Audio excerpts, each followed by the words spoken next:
Assalamualaikum dan salam sejahtera. Anda bersama saya sekali lagi, Kardok, dalam program televisyen berkonsepkan travelog yang mencari identiti, melihat realiti masyarakat di Sarawak khususnya.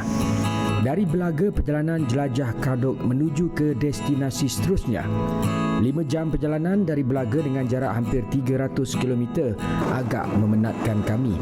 Destinasi terakhir tim jelajah Kardok untuk musim ini adalah di Miri. Disebabkan beberapa masalah teknikal yang tidak dapat dielakkan, jelajah Kardok memohon maaf kepada semua penonton yang telah bersedia di lokasi yang sepatutnya. InsyaAllah jika berkesempatan di musim akan datang, tim jelajah Kardok akan bertandang ke tempat anda pula. Perjalanan dari Belaga melalui laluan yang sama semasa datang ke Belaga. Dari Simpang Bakun, tim jelajah Kardok mengambil laluan ke Miri menerusi jalan Samalaju, Bau dan Niah. Menyusur bahagian pantai menghadap Laut Cina Selatan, perjalanan ini terasa bahang kepanasannya. Melewati Pekan Niah dan Bekenu sebelum sampai ke Miri membuatkan tim jelajah Kardok benar-benar terasa seperti balik kampung. Sejarah mencatatkan Miri wujud seawal 1841 di bawah pentadbiran Kesultanan Brunei sebelum beralih kepada pemerintahan koloni British dan menjadi satu bahagian pentadbiran berasingan dari Bintulu. Dianggarkan lebih 350,000 orang tinggal di bahagian pentadbiran Miri yang terbahagi kepada 5 daerah iaitu daerah Miri, Marudi, Subis, Beluru dan daerah Telang Usan. Bahagian Miri mempunyai keluasan hampir 27,000 km persegi. Komposisi kaum di Miri terdiri dari etnik Iban, Cina, Melayu, Melanau dan beberapa lagi etnik lain mendominasi demografi di sini. Kepelbagaian etnik menjadikan Miri sebuah bandar yang unik selain dengan kepelbagaian budaya serta cara hidup.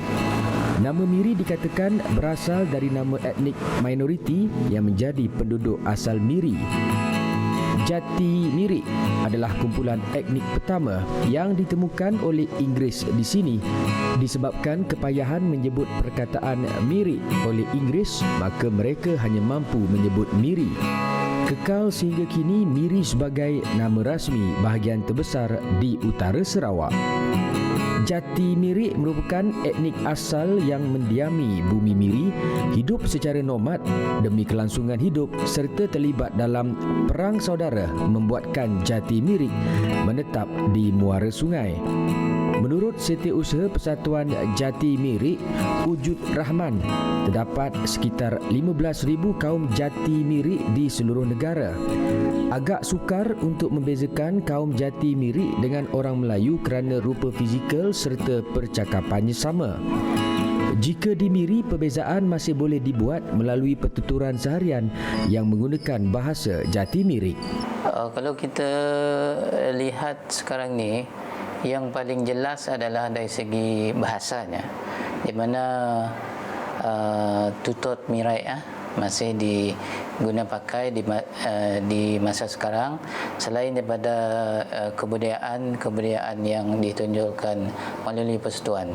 Namun demikian, kebanyakan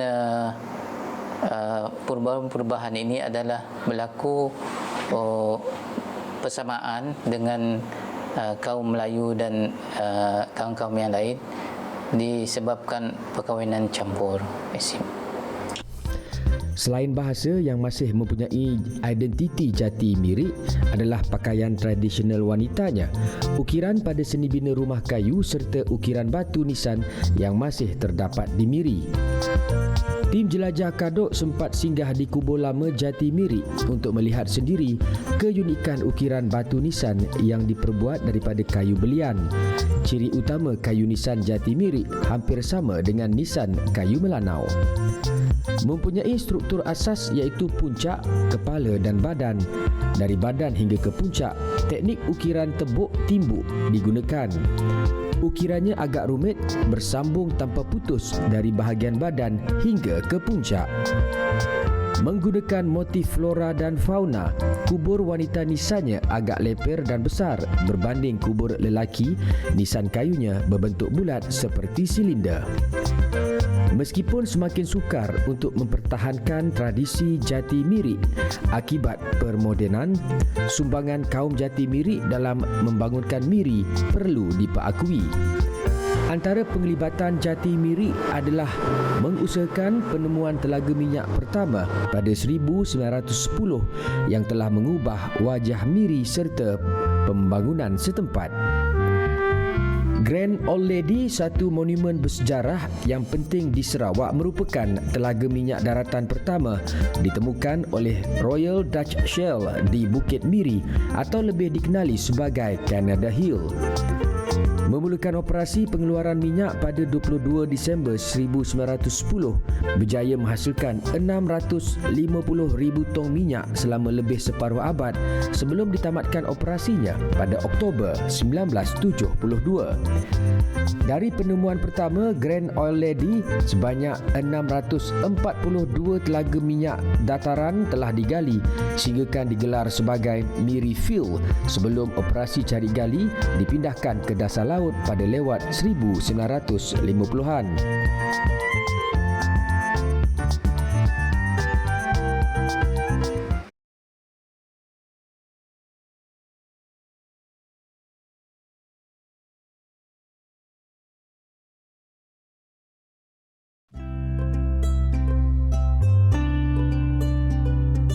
Selain peninggalan cari gali minyak, Canada Hill juga menempatkan Museum Petroleum yang menyimpan garis masa perkembangan industri minyak dan gas di Miri. Bagi kebanyakan pengunjung, berehat di Canada Hill pada waktu petang sambil menyaksikan matahari terbenam ditemani angin bayu laut memang menyegarkan.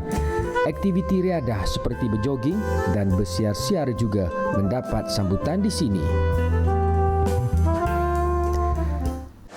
Tidak sah kalau berada dekat Sarawak kalau tak perkena mi kolo. Jadi, dekat Miri kali ini kita akan belajar bagaimana nak masak mi kolo ni. Tapi sebelum tu, jom kita makan dulu.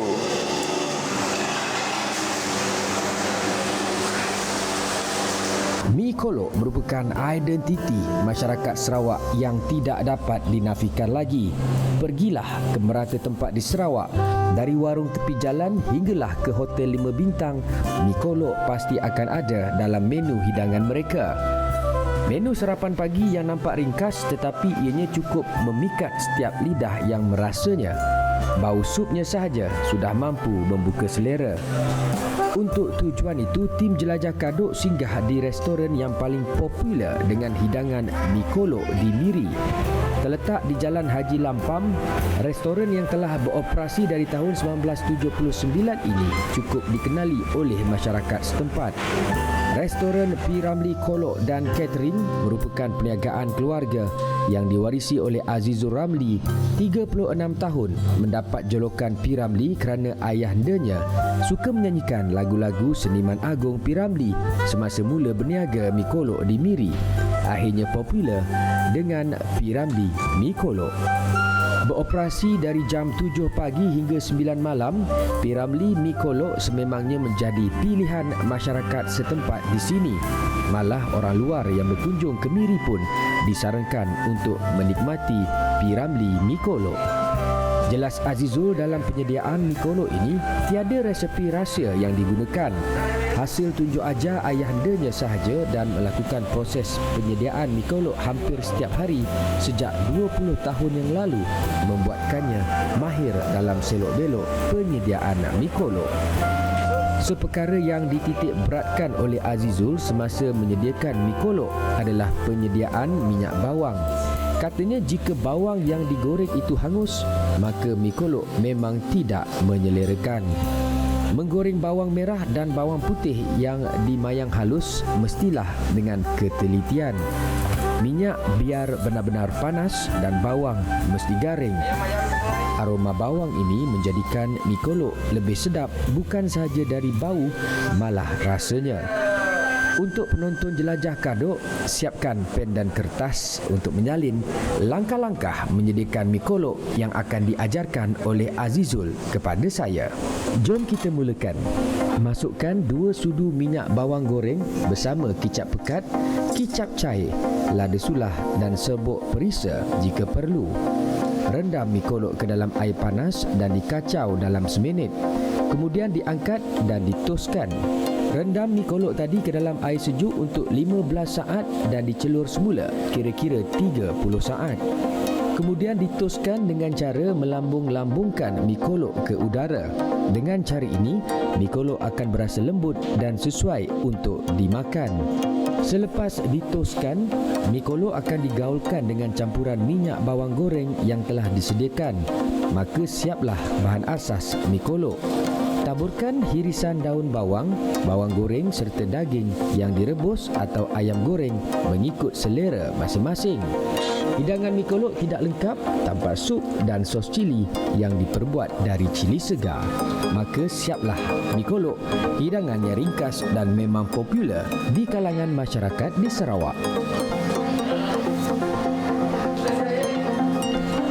Miri bersempadan dengan negara Brunei Darussalam, satu ikon persahabatan Malaysia. Brunei yang terdapat di Miri adalah Jambatan ASEAN. Jabatan terpanjang di Miri ini mula dibina pada 2001 dan dirasmikan penggunaannya pada 30 Ogos 2003. Jambatan sepanjang 1.04 km ini berharga RM178 juta. Dibina merentasi kuala Sungai Baram, menghubungkan Brunei, Limbang dan Kota Kinabalu melalui jalan darat. Laluan lebuh raya Miri Baram ini juga merupakan laluan utama ke Kompleks Pelabuhan Miri yang baru serta Kompleks Pemeriksaan Imigresen Sungai Tujuh untuk ke Brunei. Pada 1 Jun 2015, jambatan bertol ini telah dimansuhkan kutipan tol bagi meringankan beban pengguna yang berulang-alik melalui jalan ini. Pada sebelah petangnya pula, tim jelajah kaduk ke Kampung Pengkalan bersama-sama dengan sekumpulan masyarakat kampung untuk bermain layang-layang. Jika di Semenanjung popular dengan wow, layang-layang di Miri ini juga sama hebatnya. Bermain layang-layang pada asalnya adalah satu hobi bagi mengisi masa lapang pada waktu petang. Boleh ditukar menjadi pendapatan sampingan kepada yang berkemahiran. Ini kerana peralatan yang digunakan bukan yang biasa-biasa. Asasnya, layang-layang diperbuat daripada buluh. Ada yang menggunakan plastik atau kertas untuk badan layang-layang, tetapi bagi memastikan layang-layang ini naik dengan baik dan tinggi, tali khusus diperlukan. Bagi memasuki pertandingan, pemain layang-layang sanggup mengimport tali dan beberapa peralatan lain dari negara jiran. Dikatakan kualiti tali dari negara jiran ini lebih baik dari tali yang ada di pasaran tempatan. Ini kerana jika bergeser beberapa kali, ianya mampu memutuskan tali layang-layang lawan. Menurut Ketua Pasukan Layang-Layang Kampung Pengkalan Hasbi Osman, pertandingan layang-layang buat masa ini hanya mempertandingkan layang-layang putus tali.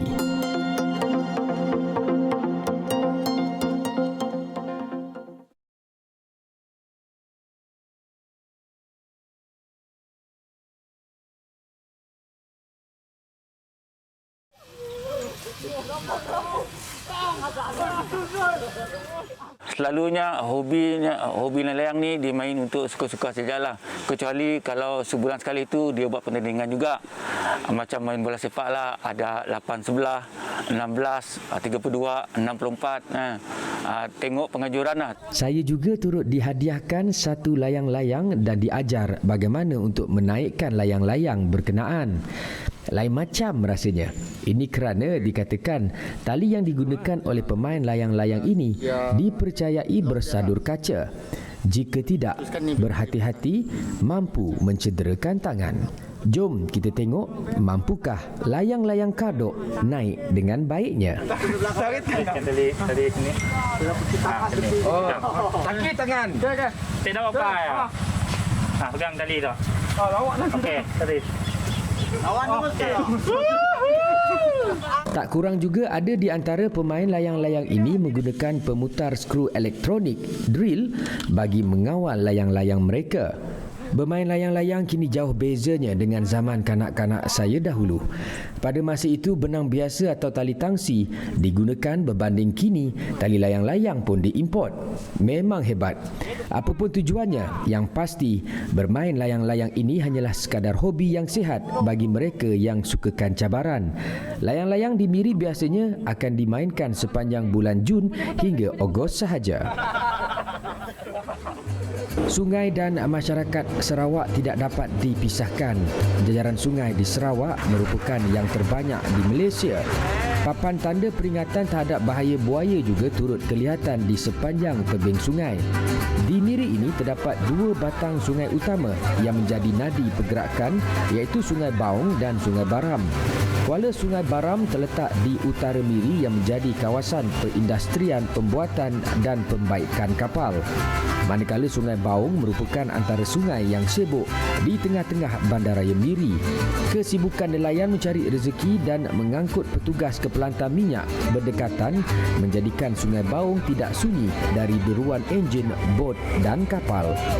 Tim jelajah kaduk dibawa oleh masyarakat setempat meninjau bandaraya Miri dari sisi yang berbeza. Sepanjang Sungai Baung, pelbagai aktiviti dan industri wujud sejak sekian lamanya. Selain dari penempatan nelayan, industri maritim mendominasi sebahagian besar jajaran sungai ini. Baik dari aspek pembinaan bot dan kapal, penyelenggaraan serta pelupusan juga terdapat di sepanjang Sungai Baung. Apabila berselisih dengan bot-bot besar serta kru bot, terasa kecilnya bot laju yang membawa tim jelajah kadok. Seperti biasa, selain memancing dan mandi di sungai, di Miri saya terlihat orang bermain layang-layang dari atas bot. Memang unik aksi ini. Menurut cerita masyarakat setempat, Miri antara lokasi menarik untuk memancing ikan. Memancing di Miri memberikan cabaran sebenar kerana ianya memancing di laut. Kebiasaannya kumpulan pemancing akan turut ke laut sekitar jam 8 pagi dan pulang 10 jam kemudian. Bot serta peralatan memancing boleh disewa, malah tekong atau juru pandu bot yang berpengalaman juga turut disediakan. Bot-bot pemancing di sini dilengkapi dengan ciri-ciri moden seperti alat pengesan ikan atau sonar, Global Positioning System GPS serta Marine Radio Communication. Tim jelajah kaduk berkesempatan bertemu dengan kumpulan pemancing yang baru pulang dari laut. Memang mewujudkan hasil tangkapan mereka. Bukan calang-calang hasilnya. Ikan yang bersaiz besar antaranya yang saya kenal seperti tenggiri, ikan kayu atau tuna dan beberapa jenis lagi yang tidak saya kenali. Lebih mengujudkan lagi, mereka berjaya menangkap ikan hiu. Ini adalah pertama kali saya melihat hiu segar yang baru dinaikkan dari bot. Nah, besar saiznya, untuk menaikkan ke pelantar juga memerlukan 2 orang mengangkatnya. Beratnya saja mencecah 31 kg seekor. Kebiasaannya, pemancing di sini akan menjual ikan-ikan ini kepada peraih yang sedia menunggu. Hanya ikan yang jarang-jarang jumpa dengan saiz sederhana sahaja yang akan dibawa pulang. Sepanjang berada di Miri, tim jelajah kaduk bermalam di Ajak Wharf. Di sini, bukan sahaja penginapan, malah sewa bot memancing serta van untuk bersiar-siar juga turut disediakan oleh pengusahanya. Seperti biasa, pengikut saya di media sosial mengambil kesempatan beramah mesra bersama tim jelajah kaduk pada malam-malam terakhir kami di Miri. Tidak dapat dinafikan, orang Miri memang ramah-ramah belaka. Sebenarnya, orang Sarawak sememangnya mudah mesra dan baik hati. Satu lagi yang menarik di Ajak Wharf ini adalah kemudahan Basic Offshore Safety Induction and Emergency Training. Kemudahan ini biasanya digunakan bagi tujuan audit, pematuhan keselamatan serta refresher course kepada mereka yang berkhidmat di pelantar minyak. Bagi tim jelajah kaduk, ini adalah kali pertama melihatnya secara dekat bagaimana proses menyelamatkan diri dengan menggunakan lifeboat. Proses bermula dengan taklimat keselamatan dan pemakaian life jacket serta mengenal pasti anggota yang terlibat. Pergerakan ke lifeboat juga mempunyai aturannya tersendiri. Bagi mengelakkan sebarang kejadian yang tidak diingini berlaku pada situasi sebenar, memasuki lifeboat juga ada kaedahnya. Pada awalnya saya beranggapan menaiki lifeboat ini sama seperti menaiki bot biasa. Rupanya ada langkah-langkah yang perlu dilakukan. Bukan senang, apatah lagi dengan mengenakan pakaian coverall suit. Panas, berat dan life jacket memang tidak selesa bagi saya. Tapi itulah Standard Operation Procedure SOP bagi mereka yang bertugas di pelantar minyak. Mahu atau tidak, perlu dipatuhi demi keselamatan semua.